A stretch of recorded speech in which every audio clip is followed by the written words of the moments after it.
आज कटक जिला नियाली रे सरदार वल्लभ भाई पटेल का 150तम जन्म जयंती अवसर में नियाली पुलिस प्रशासन पक्षर एसडीपीओ और आईआईसी उपस्थित रे एक राष्ट्रीय एकता दिवस पालन करा जायछि।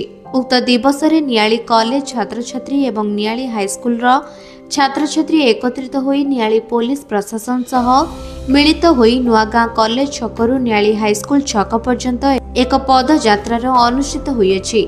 एही पदयात्रार उद्देश्य हेउछि सरदार वल्लभ भाई पटेल जेपरी भारत वर्ष को विखंडित हेबारु रक्षा करी जीवनर शेष पर्यंत किपरि भारतीय मानक मनरे एकतार मनोभाव सृष्टि करथिले सेही नीति आदर्श को मन पकाई समस्त नियाली अंचलवासी ए राष्ट्रीय एकता दिवस रे एकत्रित श्रृंखलित एवं विकासर आह्वान कराइथिले।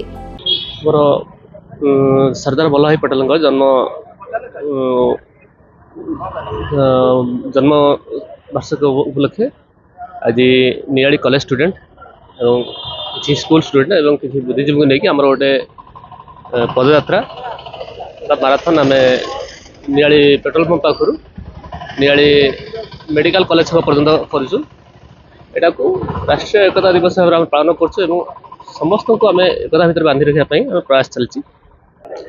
नियाली कॉलेज स्टूडेंट अच्छा नियाली हाईस्कूल स्टूडेंट किसी आसवे आ किसी बुद्धिजीवी आसवे। नियाली कॉलेज छात्र अटे। आज हूँ एकता दिवस। यही उद्देश्य नियाली थाना अंतर्गत पुलिस माने करछंती। आमे एकाठी हेचु कारण जन आगुरु सरदार वल्लभ भाई पटेल 500 स्वाधीनता पर 565 राज्य विखंडित हेबारु बंचैथिले। से कहिथिले कि आउ ताकर गोटे उद्देश्य थिला कि सब एकाठी करबा समस्त को एकाठी नहीं चलवा से भारत आज विखंडित न हो एकाठी चली आमर भी उद्देश्य से केबे जेंती केही विखंडित न हुअंतु समस्त मन समस्त काम समस्ते एकाठी करंतु से ही आमे करबा।